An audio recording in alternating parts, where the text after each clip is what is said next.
কারণ ডিপার্টমেন্টে এত কাজ, ক্যাবিনেট মিটিং থেকে অ্যাডমিনিস্ট্রেটিভ মিটিং সব জায়গায় কাটতে হচ্ছে, নিজের নিজের এলাকায় যেতে হচ্ছে। আমি খড়গপুর থেকে বিধায়ক হয়েছি, আগেও হয়েছিলাম। তো যেখানে জেলা ডিএম এর সঙ্গে বিধায়ক এবং সমস্ত ডিপার্টমেন্টের মিটিং, মিউনিসিপালিটি ইঞ্জিনিয়ার থেকে মিটিং, আইআইটির মিটিং, তো একাধিক সংস্থা, হসপিটালের ম্যানেজমেন্টের মিটিং, এগুলো আমাদের করতে হচ্ছে।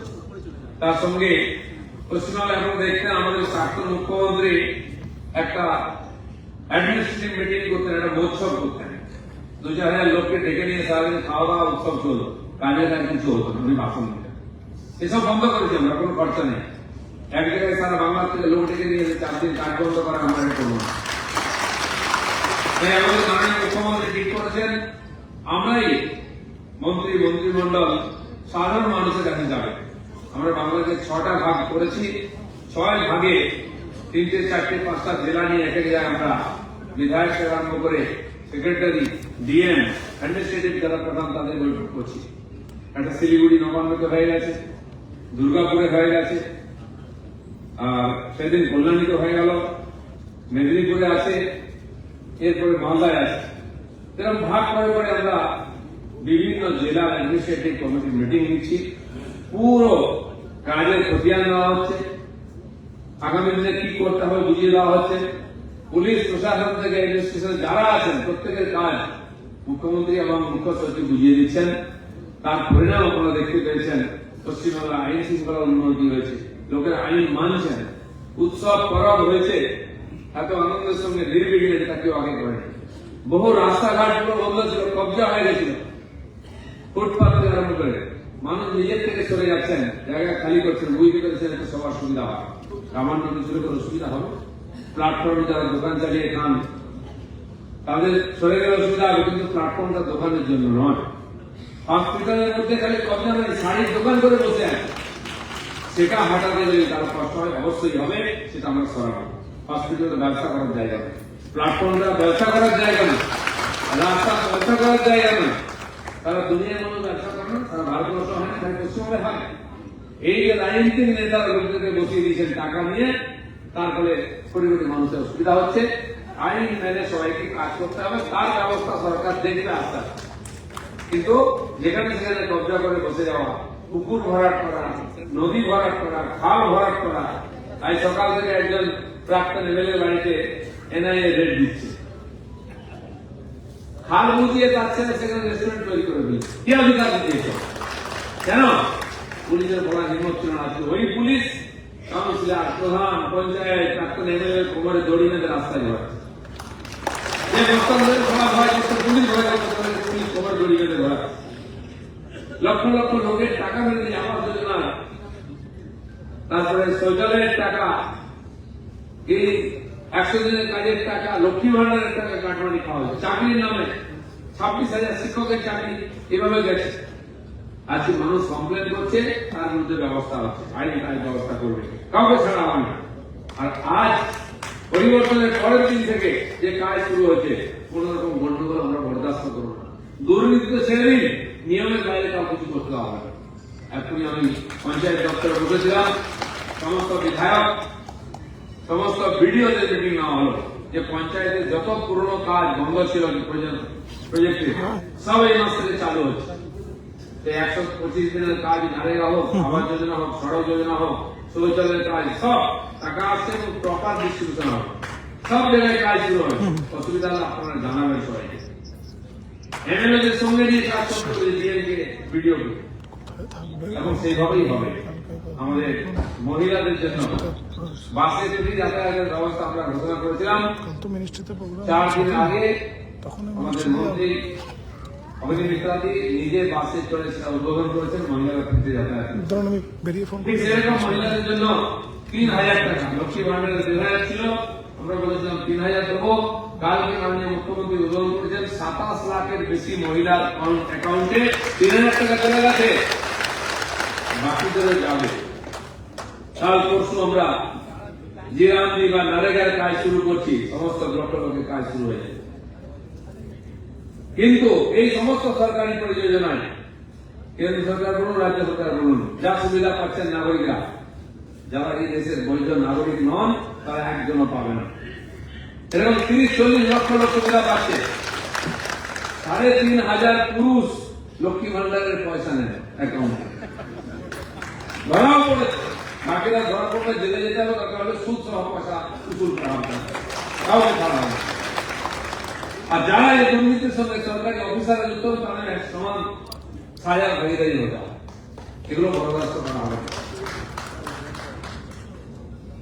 এই যে পরিস্থিতি, 91 লক্ষের বেশি নাম বাদ গেছে ভোটার লিস্ট থেকে, আরো 10-20 লক্ষ বাদ যাবে যারা অনাগরিক, কিন্তু এখানে ভোটাধিকার থেকে রেশন কার্ড, আধার কার্ড সব দখল করেছিলেন।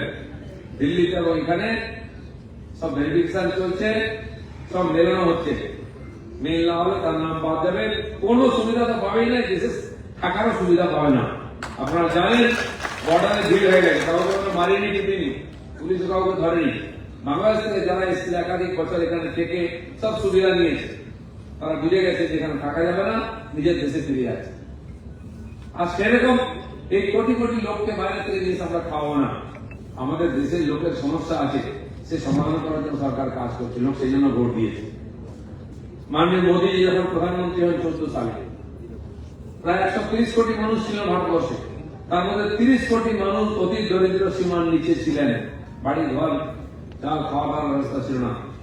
গত 10-11 বছরে মোদীজির চেষ্টায় 28 কোটির বেশি মানুষকে আমরা অতি দরিদ্র সীমার উপরে নিয়ে এসেছি। বাড়ি বানিয়ে দিচ্ছি, শৌচালয় দিচ্ছি, রেশন দিচ্ছি, জল দিচ্ছি। এই প্রাথমিক জিনিসগুলো দেওয়ার জন্য আজকে দারিদ্র সীমার উপরে লোকেরা এসছেন। এইভাবে কেন্দ্রীয় সরকারের সমস্ত যোজনার থেকে এখানকার বাংলার মানুষ বঞ্চিত হতো, লুট হতো। বাচ্চাদের মিড ডে মিল থেকে আরম্ভ করে আবাস থেকে আরম্ভ করে শৌচালয় থেকে সব জায়গায় সেটা বন্ধ হবে। রেশন পর্যন্ত লুট হতো, সেটা বন্ধ হবে। গরিব মানুষ তার অধিকার ফিরে পাবেন, সেই জন্য আমাদেরকে ভোট দিয়েছেন। আর এটা আপনারা দেখতে পাবেন। আইন শৃঙ্খলা রক্ষা থেকে প্রশাসনিক স্বচ্ছতা সব সুরক্ষিত নিশ্চিত হবে। কোথাও কোনো অসুবিধা হলে আপনারা পুলিশকে জানাবেন, পুলিশ কাজ না করলে আমাদের জানাবেন, বিডিও এসডিও ডিএমকে জানাবেন, পঞ্চায়েতকে জানাবেন, কাজ না করলে আমাদের জানাবেন। সবাই কাজ করতে বাধ্য, না তার জন্য ব্যবস্থা। এই সরকার হচ্ছে গরিবের সরকার। মাননীয় প্রধানমন্ত্রী প্রথম দিন বলেছিলেন, আমার সরকার গরিবের সরকার, গরিবের জন্য নিবেদিত। গরিব মানুষের সুযোগ সুবিধা তাকে মেন স্ট্রিমে নিয়ে আসার ব্যবস্থা আমরা করছি। সঙ্গে সঙ্গে শিক্ষিত বেকার থেকে মহিলা, শ্রমিক থেকে কৃষক, বয়স্ক থেকে বাচ্চা, সবার জন্য পড়াশোনা, চিকিৎসা, যাতায়াত সব ব্যবস্থা সুযোগ হবে। আয়ুষ্মান যোজনার যে 5 লাখ টাকা বছর একটা পরিবারের এই সরকার নেয়নি, আমরা অনুমতি দিয়েছি, সেটা চালু হয়ে গেছে। এবং তার জন্য আমরা মন্ত্রী থাকবেন, আয়ুষ মন্ত্রী, যেমন কেন্দ্রে আছে, যাতে সবাই পায় এই ব্যবস্থা করা হবে। এছাড়া আমি নতুন প্রকল্প কেন্দ্র সরকার দিচ্ছি। এই যে সূর্য ঘর, আপনি বাড়িতে সোলার প্যানেল লাগান সরকারি ভর্তুকি নিয়ে, আপনার খরচা কমবে। কেন্দ্র সরকার দেয়নি, কারণ জোর করে 10.5 টাকা আপনাকে বিদ্যুৎ বিক্রি করবে, আপনার বিদ্যুৎ বিক্রি করবে না। সেরকম আলু, এত আলু ফলেছে এবারে 20-25 লক্ষ মেট্রিক টন আলু অধিক হবে আমরা খাওয়ার পরে। কোথায় যাবে আলু? বাইরে যাওয়া মমতা বন্ধ করেছিলেন, আমরা সেটা সরিয়ে দিয়েছি। ব্যবসায়ীরা চাইলে অন্য রাজ্যে নিয়ে যেতে পারেন, বিদেশে নিয়ে বিক্রি করতে পারবেন, যাতে আলু ব্যবসায়ী, স্টোর মালিক এবং চাষিরা পয়সা পায়। সব বাধা দূর করছি। চাল ধানেতে যে সহায়ক মূল্য, সেটা যেন সবাই পান, তার জন্য ব্যবস্থা করা হবে। ধীরে ধীরে সব ব্যবস্থা হবে। জনতাকে বলুন, এত বছর অপেক্ষা করেছেন, অনেক ধৈর্য ধরেছেন, কটা মাস বা 1 বছর অপেক্ষা করুন। যা যা আপনারা ইচ্ছা করেছেন, কল্পনা করেছেন, স্বপ্ন দেখেছেন, আমাদের সরকার সবকিছু করবে। সঙ্গে রাখুন, ধৈর্য রাখুন, এটাই বলুন। তাহলে যে কল্পনা বাংলা করেছি আমরা, সোনার বাংলা, সেদিন আমরা এগোবো। মাননীয় নেতা নরেন্দ্র মোদী আমাদের সঙ্গে আছেন। তিনি 20 তারিখ এখানে আসছেন, এখানে ঘোষণা করবেন অনেক প্রকল্পের। 20 জুন পশ্চিমবঙ্গ দিবস হিসাবে পালন হবে, সরকারি সিদ্ধান্ত হয়েছে ক্যাবিনেটে।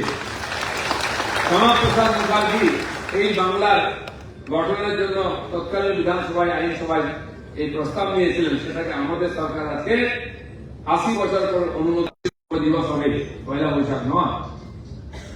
সব জায়গায় সরকারি অফিসে, কাগজে কি বিশ্ব বাংলা, বিশ্ব বাংলা কি খায় না মাকে কেউ জানে না। এটা গোল, তার উপর ঘুরছে বন্ধন করে। এসব হাঁটি অশ্বস্তম্ভই আছে, এটা ভারতবর্ষ ভারতীয় সংবিধানের আন্ডারে আছে পশ্চিমবঙ্গ, ভারতের সমস্ত আইন এখানে লাগু হবে, রীতি নীতি পরম্পরা সব কিছু লাগবে, সমস্ত সরকারি জায়গায় ওসব স্তম্ভই থাকবে। এটা বাংলাদেশ মানুষের বলে।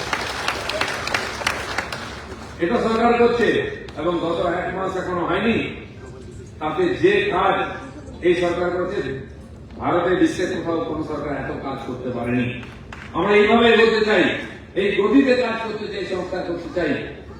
50 সাল পিছিয়ে দেওয়া হয়েছে বাংলাকে, আমরা 5 বছরে সেই বাংলাকে এগিয়ে নিয়ে যেতে চাই। আপনার এবং সমাজের সবার সহযোগিতা চাই। লোককে বলুন, বোঝান, সঙ্গে যেন সবাই থাকে। ধন্যবাদ। ভারত মাতা কি।